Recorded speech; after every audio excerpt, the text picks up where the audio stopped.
বন্ধুরা, তোমরা সব কেমন আছো? দেখো আজকের আমি আবার রান্না নিয়ে চলে এসেছি। আজকে দেখো আমি কি রান্না করলাম সেটাই তোমাদেরকে দেখাবো।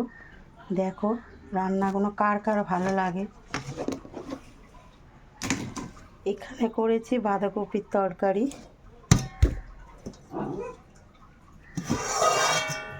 এখানে করেছি মাছের ঝাল আলু দিয়ে, মাছের ঝালও বলতে পারো ঝোলও বলতে পারো।